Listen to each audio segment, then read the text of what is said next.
Boa tarde a todos. Estamos aí iniciando mais uma live da Ace Conexões.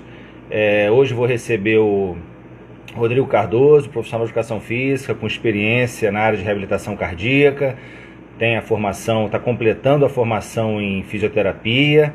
Estou aguardando a chegada dele aqui.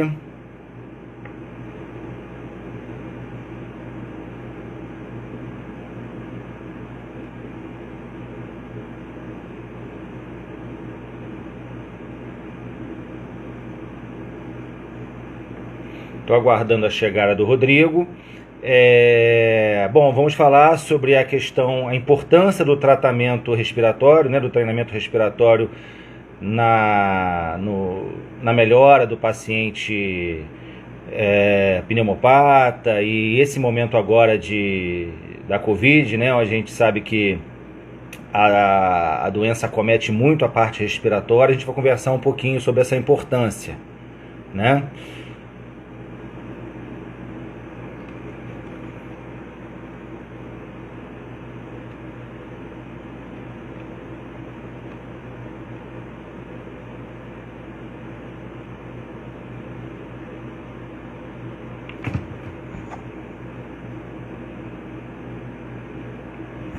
Guardando o Rodrigo. Quero agradecer primeiramente a presença de todos vocês. Estou vendo muitos amigos entrando, pessoas que acompanham aqui a página da Ace Cardiologia do Exercício. Espero que seja uma troca produtiva. E estamos aí num período, né, de confinamento. E não é fácil, sei que todo mundo aí tá passando por esse momento difícil. Então o Rodrigo chegou aqui, nossa conversa. Oi, Rodrigo, boa tarde. Opa, boa tarde. Tudo bem? Tudo bem. Já fiz a prévia aqui para o pessoal, falei de você. Boa. Profissional de educação física, praticamente um profissional com dupla formação em fisioterapia, então mais do que credenciado a falar sobre a parte respiratória, sobre a reabilitação respiratória, né? Inclusive eu estou aqui para aprender também com você. É uma área que eu aplico na ACE, mas eu não sou um profissional especialista. Eu acho que você vai ter muito a agregar nesse momento. E a gente sabe, né, que o Covid, o órgão-alvo do Covid é o pulmão, né? Temos aí até uma notícia muito interessante que foi publicada semana passada de uma pesquisadora de São Paulo, que está vendo o tratamento de pacientes graves com falta de ar com medicação trombolítica, né, reduzindo aí os coágulos na região pulmonar, facilitando a troca gasosa. Então eu queria saber de você. Eu aplico muito o treinamento respiratório nos nossos pacientes. Nós temos algumas evidências aí da melhora da musculatura respiratória, da importância da musculatura respiratória no sistema em si. Eu queria que você falasse um pouquinho da sua experiência e toda a sua capacidade aí. Então, preparei um material bem interessante, porque é um tema muito vasto, é um tema muito amplo. A gente consegue desenvolver para várias linhas em relação aos exercícios respiratórios, em relação ao sistema respiratório. Sim. E o objetivo é levar informação para os nossos pacientes, para as pessoas que estão em casa, né, que também dependem desse bom funcionamento do sistema respiratório. Acho que todos nós estamos incluídos nisso, né? Antes até da Covid, a gente já deveria estar fazendo exercício respiratório, e eu vou tentar demonstrar porquê da importância do nosso sistema respiratório estar funcionando bem, estar eficiente. E aí pretendo também dizer como é o controle no nosso corpo desse sistema respiratório. Os músculos responsáveis, né?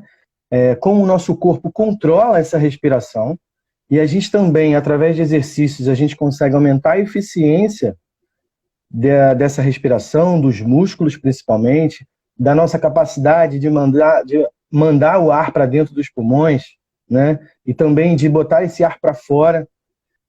Também pretendo explanar melhor sobre isso. E a gente vai abordar com certeza, porque é a atualidade, a questão do Covid, o como ele afeta a parte do sistema respiratório, a parte pulmonar, né? Você citou bem em relação ao artigo, a médica que está usando remédio para trombos, né? Isso. Medicação trombolítica, né? Medicação anticoagulante. Então, isso só mostra... Só um parêntese, Rodrigo. Só um detalhe, eu li a reportagem, né? Inclusive o estudo, não foi publicada a droga justamente para não haver aquela correria que houve para a hidroxicloroquina anteriormente. Então teve essa preocupação de não divulgar a medicação, dosagem, nada disso, para que não haja essa corrida aí louca atrás do remédio, né? Desculpe. Então, eu também li algumas matérias sobre estudos que estão fazendo em relação à parte hematológica, né, que tem relação com o que você falou também da reportagem, em como o vírus inicialmente está atingindo a hemoglobinas e hemácias, né, antes de afetar a parte respiratória, a parte pulmonar. Tem observado os pacientes, inicialmente, a primeira semana, com o pulmão com funcionamento normal, mas essa parte hematológica comprometida, né? O vírus tem observado que o vírus está atingindo o sítio ativo da hemácia, ocasionando uma certa intoxicação nos vasos sanguíneos, principalmente de ferro. E aí, justamente, o nosso sistema imunológico manda os macrófagos que existem dentro dos alvéolos, vão lá para tirar esse como é que eu vou dizer, esse excesso, né, que acaba sendo uma coisa maléfica para os alvéolos, para os bronquíolos, para os septos alveolares, e aí acaba acontecendo a fibrose, exatamente nesse momento inflamatório que acontece a fibrose, e aí sim a dificuldade desse funcionamento alveolar, dessa captação de oxigênio e dessa eliminação de troca gasosa, né? Exatamente. Isso que a gente vai abordar. Também os nossos idosos, a intenção é também trazer mais informação e entender por que é o público que tem chamado mais atenção em relação à faixa, né, de risco, que a gente estão considerando zona de faixa de risco, a faixa etária de risco. Tem esse comprometimento, o idoso tem várias coisas que acontecem com o organismo do idoso, né, com o envelhecimento, então vamos tentar abordar isso para esclarecimento de todos e também chamar atenção para a importância, mais ainda para o público idoso, dos exercícios respiratórios, coisas que todos podem fazer em casa. No final eu vou fechar com um exercício, pretendo fechar com 5 exercícios como exemplo para fazer em casa. A gente vai conseguir fazer aqui e quem estiver acompanhando a gente também vai poder realizar, porque é bem fácil de fazer, né? Só vai trazer benefício para melhorar essa função respiratória, né? Então, vamos tentar tornar, simplificar, mas sem deixar simples, né? Isso. Fazer com que todos entendam. A gente tem profissionais da saúde acompanhando. Acessibilizar, né? Isso. A gente tem profissionais da saúde acompanhando, temos profissionais que não são da saúde, são de outras áreas. Então é importante também da gente atingir todo mundo com informação, né? Com informação positiva, eficiente, principalmente no momento que nós estamos vivendo de tensão sobre os efeitos do Covid no nosso organismo. Com certeza. Eu queria comentar com você aquele estudo do SCLAR, publicado agora em 2020, mostrando, ele fez uma análise por ultrassom do diâmetro, da espessura do diafragma. Indivíduos treinados com diafragmas mais espessos, mais fortalecidos, eles tinham uma permanência na UTI menor e uma alta mais rápida e, obviamente, uma sobrevida maior também, um índice de mortalidade menor durante a internação e insuficiência respiratória aguda. Não é em relação ao Covid, embora o Covid ele gere uma insuficiência respiratória aguda. Exatamente. Né? Então, é muito importante a gente entender essa funcionalidade da musculatura respiratória, embora ela não seja aparente, mas ela é fundamental, né? Exatamente. Então vamos lá, vamos desenvolver. Vamos lá. A primeira coisa que chama a atenção é quando a gente pensa na respiração, normal do nosso cérebro, do nosso raciocínio, a gente levar a respiração ao ar, né? Ao ar que a gente respira, ao ar que a gente lembra sempre de inspiração e expiração, colocar o ar para dentro e colocar o ar para fora. O nosso sistema respiratório ele tem objetivamente duas funções, né? A função de ventilação, que é exatamente isso, a inspiração, colocar o ar para dentro, e a expiração. Também tem uma segunda função, o sistema respiratório, que é essa difusão, exatamente dentro do nosso organismo, dentro do nosso pulmão, dentro dos alvéolos, fazer a difusão da substância que é o oxigênio, que a gente coloca para dentro, que é indispensável para a nossa vida, né? E coloca para fora, essa difusão contrária, coloca para fora o gás carbônico, né? Exatamente essa troca gasosa que a gente faz dentro dos alvéolos para os capilares e dos capilares para os alvéolos. Isso eu pretendo falar também, desenvolver melhor, né? Em relação a o sistema respiratório, a gente não precisa, ele acontece naturalmente, a gente não precisa comandar, a gente não precisa falar para o nosso corpo, olha, respira. Essa respiração, ela acontece de forma autonômica. Assim como as vísceras, né, funcionam de maneira autonômica, ou seja, elas funcionam de maneira automática, a gente não precisa comandar. Elas já estão em funcionamento agora, como a gente está conversando, né, a nossa respiração já está funcionando normalmente. Mas em relação à respiração, a gente consegue forçar ela, a gente consegue colocar um comando para ela ficar mais eficiente, mais potencializada, se é assim que posso dizer. Sim. Né? Os nossos centros autonômicos, principalmente da respiração, eles estão na nossa cabeça, exatamente no nosso tronco encefálico, embaixo do encéfalo, né? Fica exatamente no bulbo, chama-se bulbo. O bulbo fica exatamente acima onde começa a nossa medula. Então, ele tem os centros nervosos, onde o principal é o nervo frênico. Ele é responsável pela nossa respiração e principalmente por 70% da nossa inspiração. E tudo isso ele é um nervo sensitivo, então ele percebe a nossa necessidade e ele age em cima disso. Por ser sensitivo, ele funciona de maneira automática, né? Conforme o nosso corpo vai mandando informações para o nosso cérebro, nosso organismo para o cérebro, de quanto ar a gente está precisando fazer a troca para nossa manutenção vital, né? Então, esse centro respiratório é de extrema importância.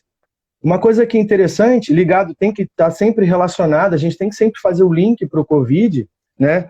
E vendo relatos de pacientes que tiveram ou que estão ainda com alguns sintomas no início, que conseguiram dar entrevistas, conseguiram dar um relato, eles chamaram a atenção para, se você observou, para a ausência de olfato e paladar. Sim, sim.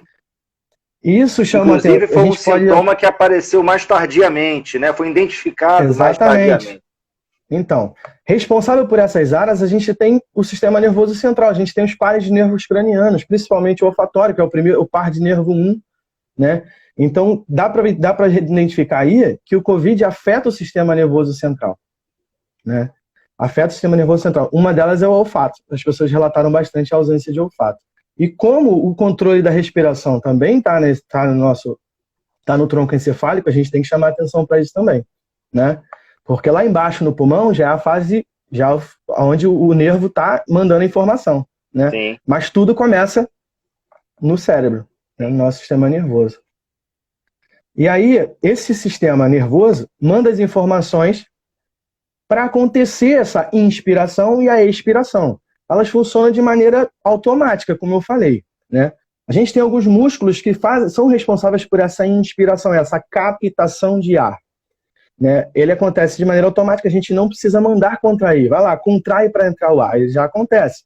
Uma delas é o diafragma, que você citou bem, a importância dessa espessura muscular. Ele é um músculo, né, que quando se contrai, ele rebaixa, fazendo um tipo de pressão. Aí entra uma questão de mecânica hidráulica. Física, né? Quando ele rebaixa, exatamente, física. Faz uma pressão quando negativa. Ele rebaixa, acontece uma pressão negativa, favorecendo essa entrada de ar nos pulmões, né? Então ele precisa estar eficiente, esse músculo. Ou seja, ele é ativo, não é passivo, né? Exatamente. E aí, como ele é inervado e acontece de maneira automática, ele tem essa contração juntamente com os nossos intercostais externos, os músculos que ficam entre as costelas, né? Se posso desenhar as costelas, os músculos ficam entre as costelas, né? Que quando se contraem, eles também abrem as costelas, aumentando essa expansibilidade torácica, né? E aí, quando o contrário, a expiração, ela funciona de maneira passiva. Quando esses músculos se relaxam, o diafragma relaxa, ele impulsiona a parede inferior dos pulmões para cima, né? E os músculos intercostais internos também se contraem, fazendo o contrário, aproximando mais as costelas, né? Fechando um pouco mais a caixa torácica, favorecendo a eliminação dos gases para fora, mudando a pressão, o gradiente de pressão, né, para fora. A gente consegue entender bem esse gradiente de pressão, a mecânica hidráulica que nós citamos, quando a gente fala de ângulo de Flick. É um termo técnico, ângulo de Fick, perdão. A gente entende melhor, sem ser o termo técnico, pensando, atualmente não dá. Mas antes, quem pegava o metrô, no horário do rush, quem pegou no horário do rush, existem algumas estações do Rio de Janeiro que são tipicamente muito cheias. Vou dar um exemplo, a Central do Brasil, né? Muita gente pega e desce lá para poder pegar o trem, ou o contrário, do trem para pegar o metrô. E eu já me vi em situações que o metrô estava lotado, eu não queria descer naquela estação, e as pessoas estavam quase me conduzindo, me obrigando a se descer pelo fluxo de pessoas, né? Então, essa saída forçada que estavam querendo me levar a sair do metrô, a gente pode levar também para o gradiente de pressão. Quando a gente tem um aumento dessa pressão, esse ar é conduzido para dentro, e o contrário também, esse ar é conduzido para fora, né? Esse gradiente de pressão favorece essa mudança, né? Exatamente, é positivo e negativo. Exatamente. Desculpa, Rodrigo, continua. Não, pode falar. O Mauro levantou uma questão aqui importante, relacionada à parte dos metaboloreceptores, né? O excesso de CO2, ele promove um gatilho para o aumento da respiração, né? Justamente como um mecanismo de defesa para você conseguir expulsar mais o gás carbônico. E o indivíduo acometido em acidose metabólica, né, no processo crítico, ele vai precisar ainda mais dessa respiração. Então, isso é um fator importante, né? Que é a parte química interagindo na parte mecânica da respiração, né? Exatamente. E que é o nosso último recurso de sobrevivência nesse processo de acometimento da Covid, né? Como a gente tem, então, exatamente, como a gente tem essa inervação mais sensitiva, né? Com o aumento do CO2, essa troca ruim, esse acúmulo de CO2, manda a informação exatamente para o nosso centro respiratório, para ele aumentar a ventilação. Então, a gente acaba tendo que respirar mais vezes. Nosso ciclo respiratório ele é aumentado. Isso a gente vê, sabe aonde? No exercício físico. Sim. O exercício físico é um grande exemplo, né, dessa necessidade de ter que expulsar mais o gás carbônico. A gente aumenta a nossa respiração, a gente expulsa mais esse ar, não é isso? Para tentar fazer essa troca mais rápida. Então, exatamente, o nosso corpo está sempre regulando essa respiração, né? Jogando esse excesso para fora. Isso. Né? É muito interessante isso. É muito interessante isso, porque as pessoas, às vezes, existe esse mito de você sequenciar a respiração durante o exercício. Isso é um mito, né? Na verdade, o que você tem que fazer é priorizar a entrada de ar da maneira que tiver que entrar. Quanto melhor for essa dinâmica de entrada e saída do ar, né, melhor. E essa questão de você recrutar demais a frequência respiratória, de você não aproveitar o ar, o volume de ar que entra, você faz um gasto energético de mobilização muscular para fazer essa troca, que às vezes torna ineficiente esse processo, né? O trabalho respiratório aumentado, exatamente, pode levar à fadiga desses músculos. Sim. E aí, essa troca fica ruim, exatamente. Isso. Então, Rodrigo, você acha que durante o treinamento, pelo que a gente já começou a conversar aqui, a inspiração ela deve ser mais valorizada no treinamento, na resistência, do que a expiração? A inspiração, sim, né? Por que isso? A gente também tem explicação na questão desse ar que está entrando. O nosso pulmão ele tem uma resistência elástica, né? O fato dele expandir e diminuir. Expandir e diminuir. Também ele encontra a resistência do ar que está entrando. A gente chama de turbilhamento, né? Esse ar que está entrando, ele também encontra resistência.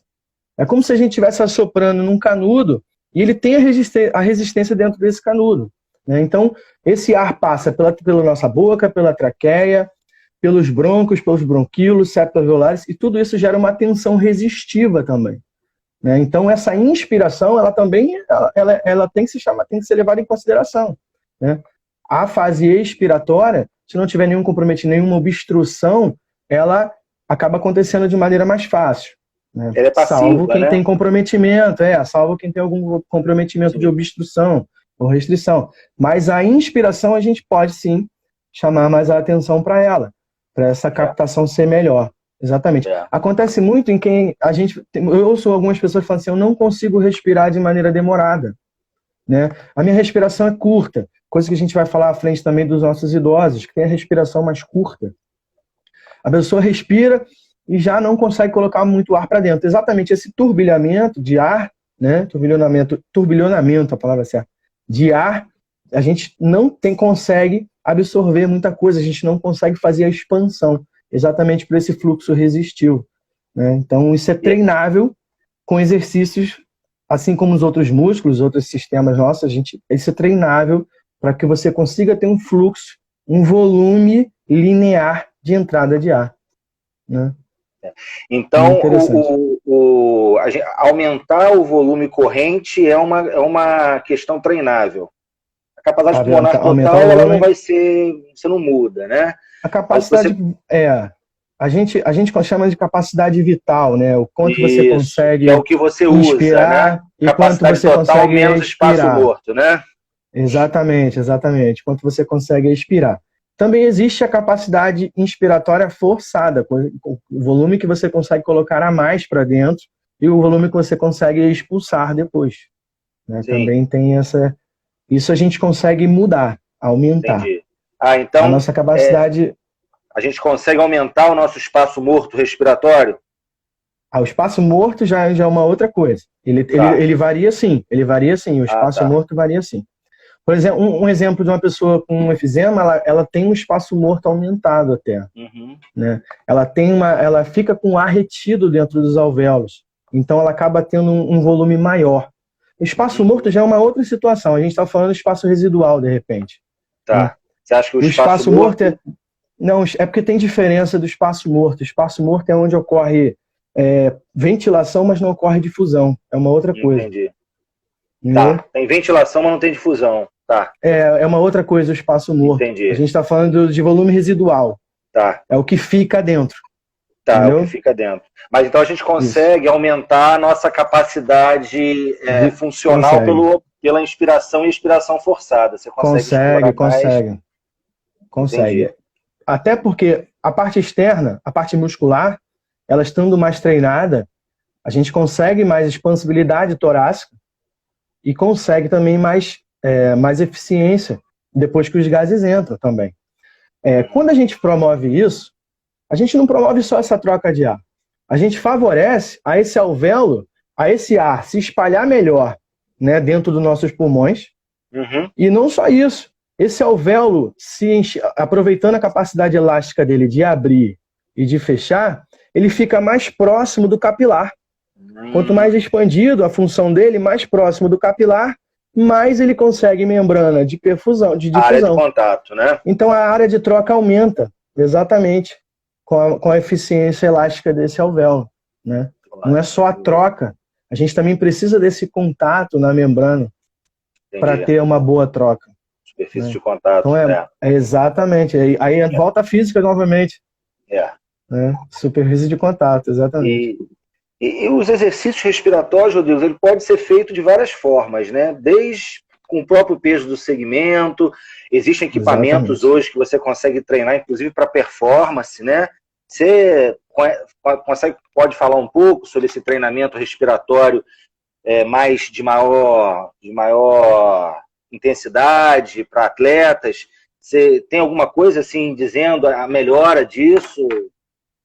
Eu tenho aparelhos que são para facilitação, né? Conheço alguns equipamentos que são para facilitação e tem alguns equipamentos que são chamados de incentivadores respiratórios, né? Eles não favorecem diretamente aos atletas, mas e sim quem tem comprometimento, alguma insuficiência respiratória. Quem tem um DPOC, né? Eles melhoram essa função respiratória. Eu não posso afirmar que ele melhora para o atleta, né? O exercício respiratório, de maneira geral, ele melhora para todo mundo, para o sedentário e para o atleta. Então, os atletas já fazem exercício respiratório, inclusive. Nos nossos treinamentos, a gente faz exercício respiratório, exatamente por essa troca ser tão importante, né? Mas a gente conhece alguns exercícios incentivadores, por exemplo, os inspiratórios, aqueles que tem umas bolinhas, que elas mudam de altura conforme você vai inspirando, né? Respiron, Voldine, Power Breath. Voldine, exatamente. A gente tem alguns equipamentos que são conhecidos no mercado que são utilizados para essa melhora. Alguns são específicos para a fase inspiratória, alguns são específicos para a fase expiratória. Mas normalmente quem utiliza isso é o fisioterapeuta, né, que faz a fisioterapia respiratória. Né? Então, é um trabalho mais específico de tratamento. Alguém perguntou o que é DPOC. Isso. Muito bom. DPOC é doença pulmonar obstrutiva, né? Esse aqui é o DPOC. A gente pode dar um exemplo de doença pulmonar obstrutiva, por exemplo, um enfisema, uma bronquite crônica. A gente pode considerar essas como exemplo de DPOC. Todo comprometimento que tem no nosso pulmão, né, nos nossos septos alveolares, nos brônquios, nos bronquíolos, a gente entra dentro desse grupo de DPOC, doenças pulmonares obstrutivas. A enfisema, acho que é a mais conhecida, né? A mais... exatamente. Incidente aí, né? Da DPOCs. Antifumante crônico. A gente teve aqui uma pergunta, um questionamento, falando que atletas de alta performance, né, Rodrigo, poderiam se beneficiar do Power Breath. Eu acho a respiração algo tão importante, algo hoje tão inserido no contexto do treinamento da alta performance, que eu acho difícil que um indivíduo que chega a um nível de performance desse não esteja muito bem treinado nessa valência. Você concorda? Concordo. Eu acho que não sei se vai ser isso que vai fazer o atleta vencer por milésimos de segundo. Eu acho que é mais uma questão psicológica de dia. São variáveis aí muito difíceis da gente controlar na alta performance da alta performance, né? A gente está falando aí de atletas que fazem 100 metros abaixo de 10 segundos e diferença de milésimos de segundo, são centímetros, são coisas muito pequenininhas que hoje em dia... Se você comparasse um atleta da década de 60, que não treinava isso com um atleta de hoje, a gente poderia até colocar isso em consideração. Mas atualmente eu acho difícil que a gente negligencie esse tipo de treinamento, sobretudo em modalidades que a parte respiratória ela é diretamente exigida, né? Exatamente. E aí, dando seguimento, a gente estava falando dos músculos que trabalham na inspiração, né? Quando a gente, em relação aos exercícios, essa inspiração ela acontece de maneira forçada, a gente chama de forçada, né? Isso. E aí a gente não tem só ação, a gente tem ação de músculos acessórios, a gente tem outros músculos envolvidos. Vou dar um exemplo. Para a inspiração forçada, além do diafragma e dos intercostais externos, a gente tem a contribuição do esternocleidomastoide, dos escalenos, do peitoral menor, do serrátil anterior, né? Todos eles contribuem para essa expansão da caixa torácica, expansão melhor dos pulmões, a parte da capacidade elástica dos pulmões. E na expiração, vou dar exemplo também, a gente tem músculos que atuam nesse momento como os abdominais, todos os abdominais, além do intercostal interno, os abdominais tanto reto abdominal, os oblíquos, oblíquo interno, oblíquo externo, e o transverso. Todos eles são responsáveis por essa parede, né, de segurar nossas vísceras. Então, eles atuam nesse esvaziamento também quando a gente quer a respiração forçada. E falando de músculo, eles são treináveis. Aumentar a eficiência, aumentar a coordenação de contração. A gente consegue contribuir, a gente consegue fazer com tudo isso, participe dessa respiração de maneira mais eficiente, né, quando a gente tem esse treinamento dessa musculatura. Sem contar que os abdominais também participam do nosso controle postural. E aí, já entrando na nossa questão dos idosos, que tem uma variação da postura, né, vão adotando uma postura mais cifótica, vai mudando o diâmetro desse tórax, tem uma perfusão menor, mais dificultada, né, o enfraquecimento desses músculos intercostais, principalmente. Então, isso tudo vai favorecer Claro. a melhora, exatamente, desse sistema respiratório, principalmente no idoso. Claro. Né? A gente teve uma pergunta aqui sobre a asma. A asma é uma doença crônica, inflamatória, e fala de cura com asma é muito complicado, né? Eu acho que a asma, ela não deixa de ser um broncoespasmo, né? Onde a luz do vaso respiratório diminui, ele fica mais estreito, né? E em relação ao exercício respiratório, ele vai melhorar a função de passagem desse ar, mas ela não vai curar diretamente a asma, né? Antigamente, os médicos, quem tinha asma, quem tinha bronquite, os médicos mandavam fazer natação exatamente pela questão respiratória. Né?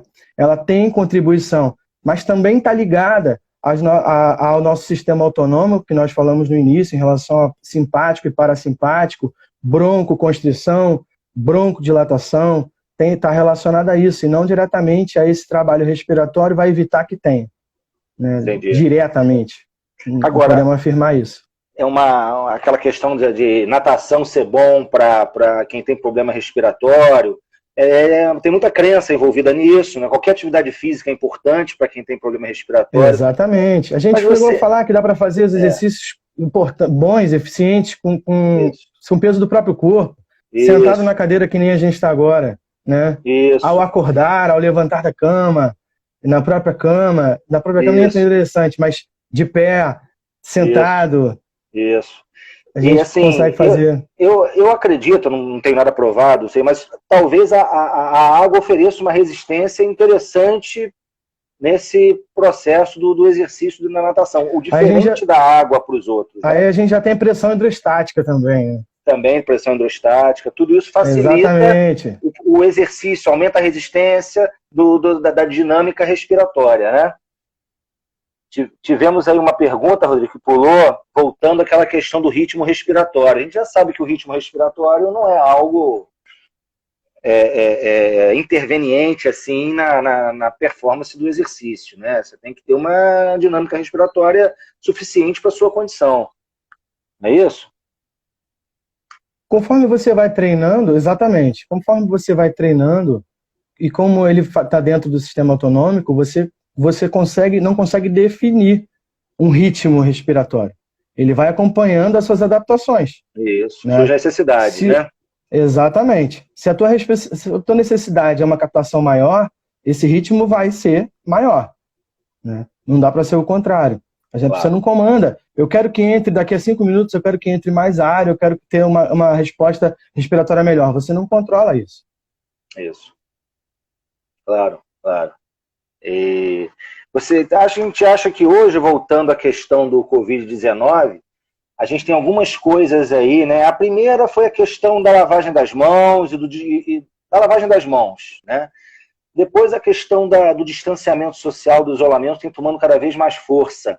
Saiu um estudo agora feito na Escandinávia, isolaram a Escandinávia, porque a Suécia foi o único país que não adotou o isolamento social como uma medida de Estado, né, uma política de Estado.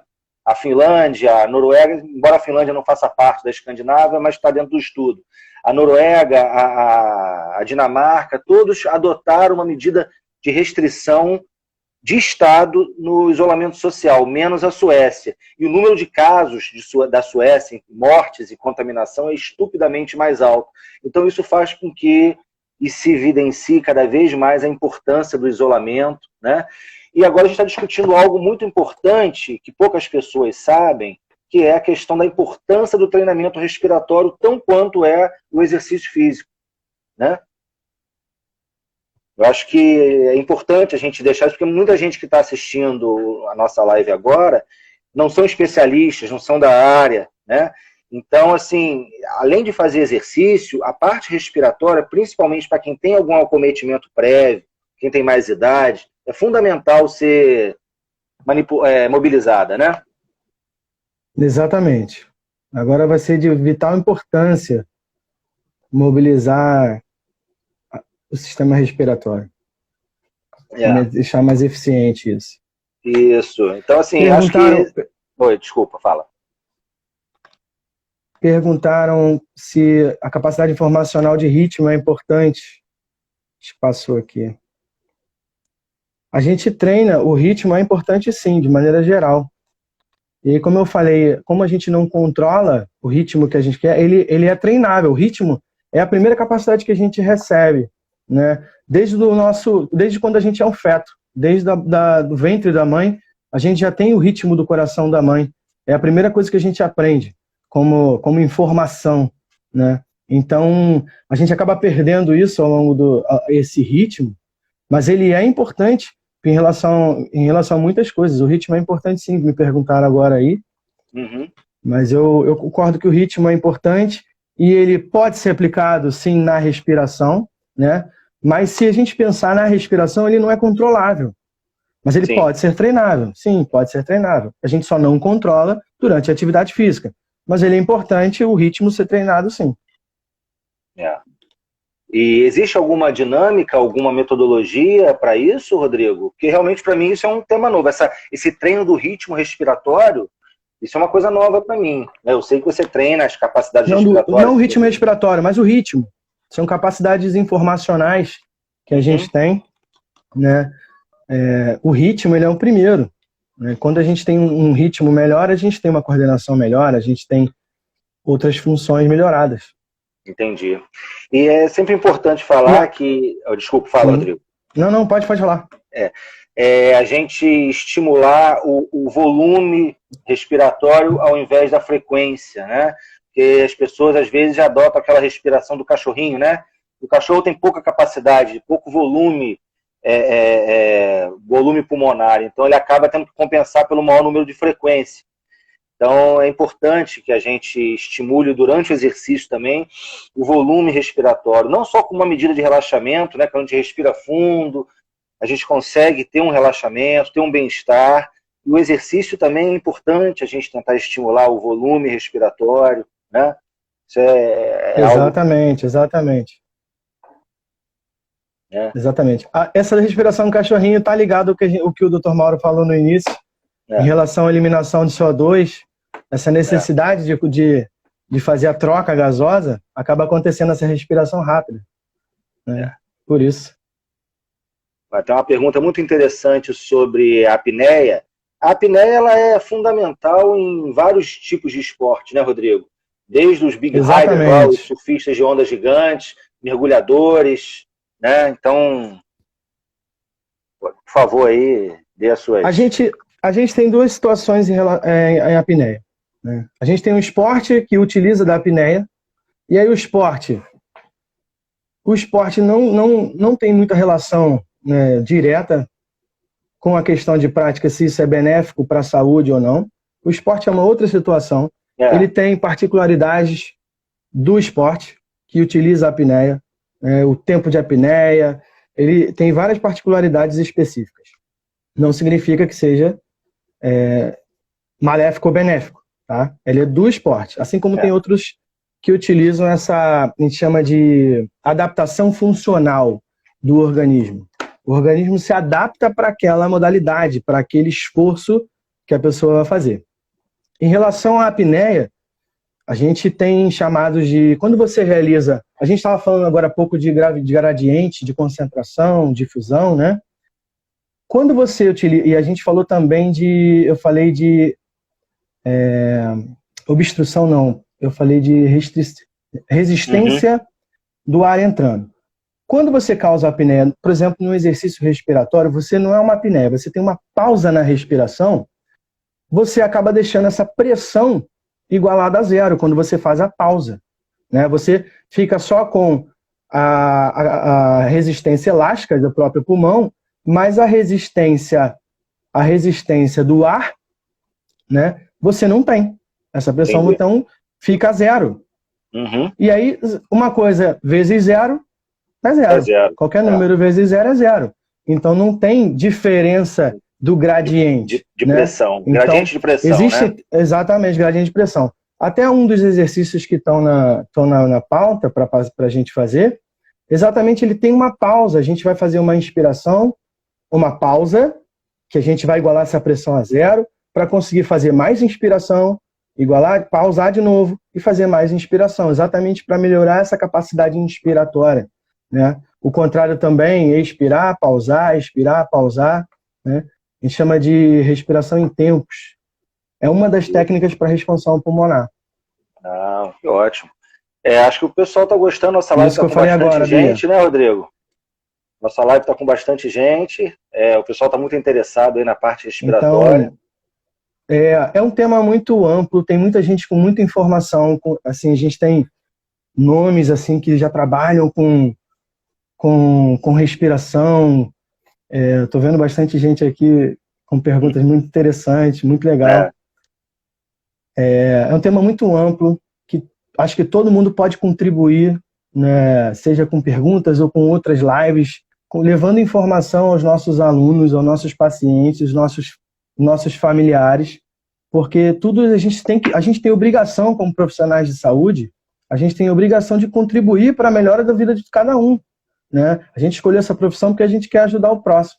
E como a gente lida com movimento, a gente lida com vida, né? A gente tem que contribuir, tem que levar esse movimento, contribuir para a vida das pessoas. Teve essa questão da apneia durante o exercício, né, Rodrigo? A apneia, a gente sabe que é um fator de proteção, né? Um mecanismo de proteção dos vasos. Mas ela aumenta muito a pressão interna, a pressão intravascular, tudo isso aumenta.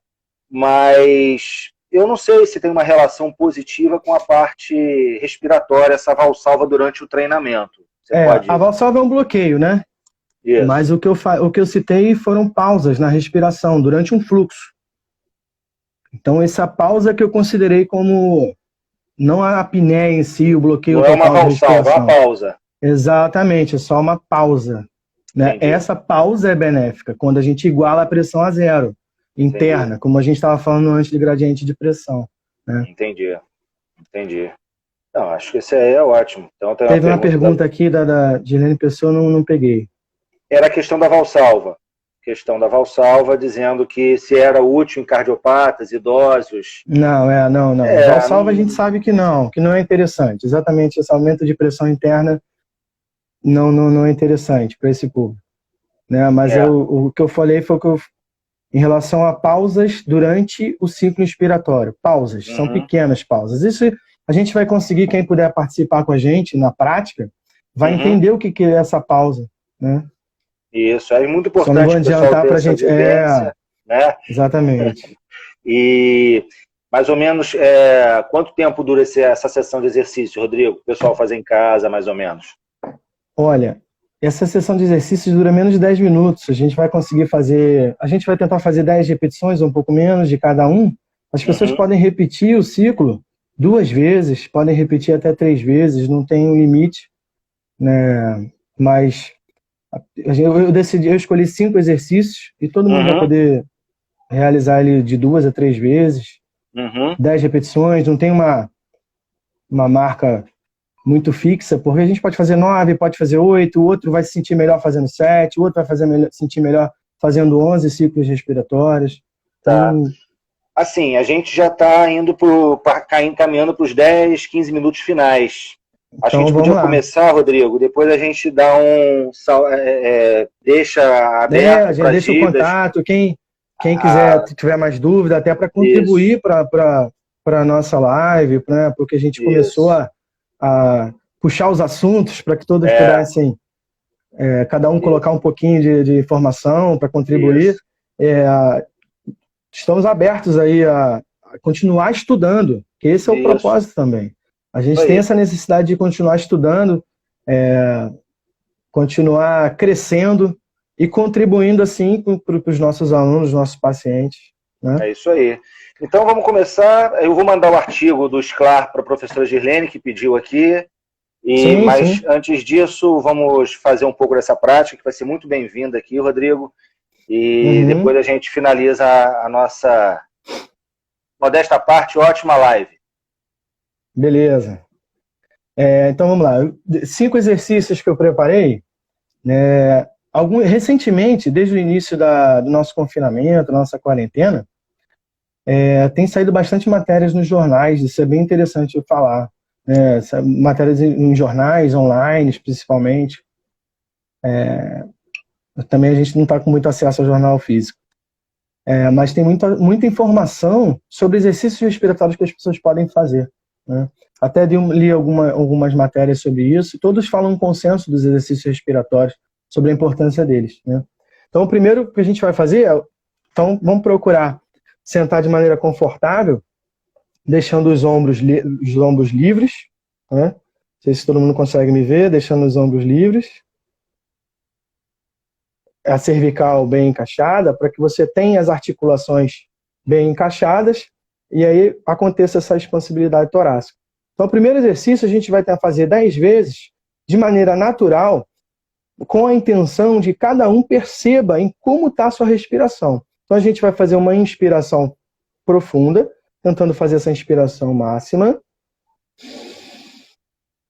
e vai soltar esse ar que a gente colocou para dentro. Vamos repetir. Inspira. Expira. Inspira. Expira. Esse é um exercício simples, vai fazendo. Um exercício simples de respiração profunda. Um ciclo para entrar o ar, outro ciclo para colocar esse ar para fora. E a gente consegue avaliar, perceber, né? Avaliar não, perceber, tentar perceber como está essa respiração. Se esse ar está entrando com facilidade, se a gente consegue fazer de maneira prolongada, ou se a gente faz de maneira muito curta essa respiração, né? Se a gente só inspira e para, se a gente consegue esvaziar bem esse ar que a gente colocou para dentro, né? Muito interessante. O segundo é um exercício de conscientização do diafragma. A gente sabe que o diafragma a gente não consegue comandar para ele contrair sozinho, né? A gente tem outros músculos em volta dele. Mas o exercício de conscientização diafragmática, a gente consegue até colocando a mão em cima dessa região abdominal, um pouquinho acima do umbigo, nosso umbigo. E aí, quando o abdômen se contrai, ele vai para baixo, o exercício é o seguinte: a gente vai expandir o nosso abdômen. A gente vai tentar empurrar, deixa eu mostrar aqui, a gente vai tentar empurrar a nossa mão para fora, né? Para fazer com que esse diafragma se contraia, né? Aumentando a pressão negativa nesse pulmão. Então o exercício vai ser de inspirar, empurrando a mão para fora. Esse é um exercício de conscientização do diafragma. Então vamos lá. Puxa o ar e enche a barriga. Empurra essa mão para fora. Solta o ar e empurra essa mão para dentro. Na verdade, você não empurra a mão. Você tem que perceber se essa mão vai para dentro automaticamente. Essa é uma conscientização do diafragma. Então, inspira, o abdômen enche e essa mão, ela cresce, ela vai para fora. Solta o ar e essa mão, naturalmente, porque ela está só apoiada, ela vai para dentro. Inspira, essa mão vai para fora. Expira, solta o ar. Essa mão vai para dentro. Mais uma vez, para a gente garantir. Inspira. Enche o abdômen. Expira. Quando você esvazia e essa mão vai para dentro, esse diafragma ele tende a voltar à posição normal dele, que é mais para cima, pressionando a parte inferior do pulmão, né? O terceiro exercício, então, nós fizemos para perceber a respiração profunda. O segundo, para conscientização diafragmática. E agora o exercício de controle dessa inspiração e dessa expiração. O nosso público, que a maior parte são idosos, né, o nosso público de idoso, eles têm uma respiração mais curta. E tem muita gente que tem dificuldade, eu falo assim, respira por um longo tempo. Muitos têm dificuldade nesse longo tempo. Então eu vou colocar uma meta de 3 segundos para a gente tentar fazer a inspiração e a expiração. Tá? Eu vou contar 3 tempos. Então vamos expirar. 1, 2, 3. Vamos soltar. 3, 2, 1. Inspira em 3, 2, 1. Solta o ar em 1, 2, 3. Inspira, 2, 3. Solta devagar em 3. O indivíduo com uma capacidade maior, uma capacidade melhor, né? Ele pode aumentar esse tempo. Esse tempo não é fechado. Esse tempo ele pode ser de 5 segundos, de 10 segundos. Ele também pode ter a pausa no final dessa inspiração, para a gente deixar aquela pressão igual a zero.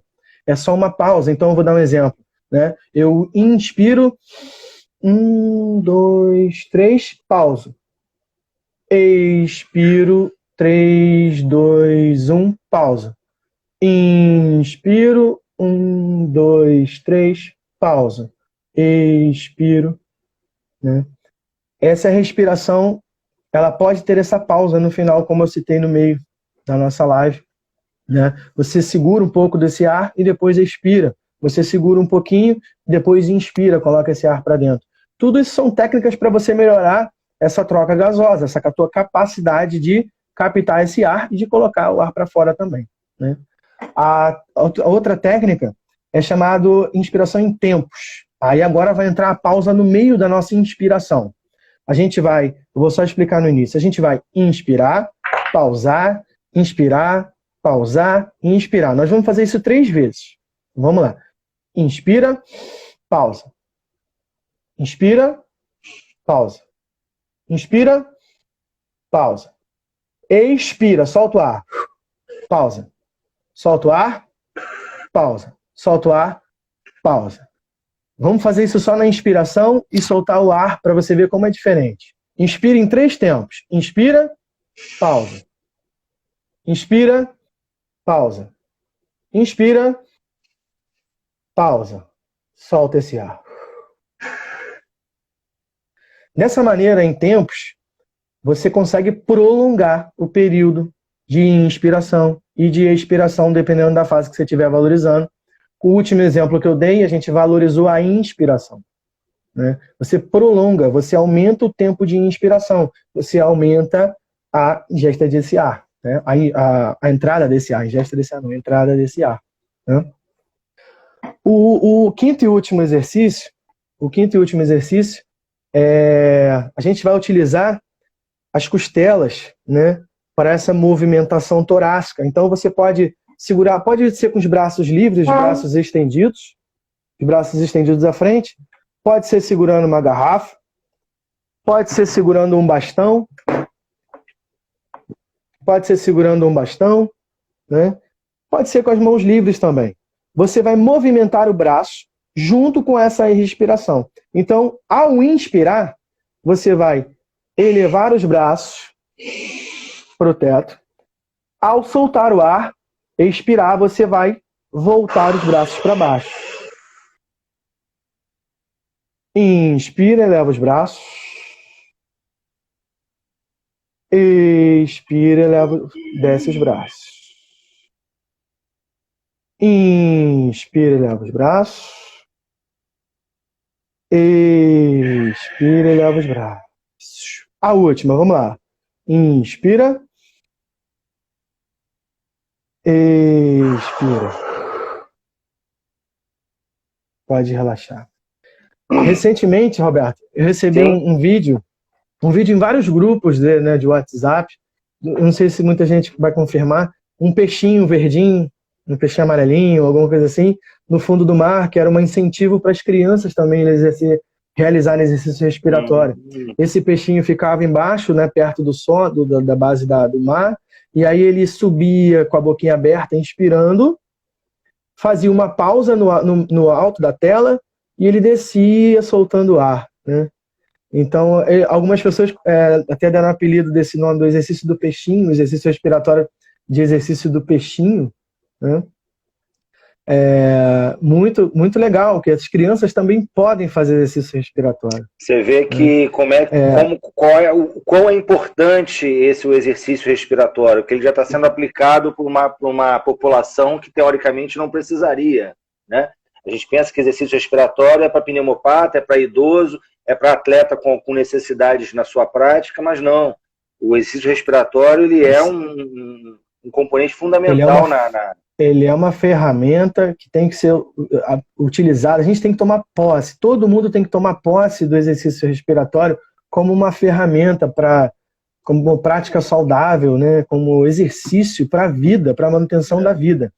É muito melhor realizar um exercício respiratório do que tomar remédio, por exemplo. Isso. Né? O Rodrigo teve uma pergunta aqui, porque os pacientes, né, o pessoal que não é da área, eles têm um pouco de dificuldade de quantificar isso. O que você sugere? Número de repetição, série? Então, os nossos exercícios a gente orienta da mesma maneira os exercícios musculoesqueléticos, né?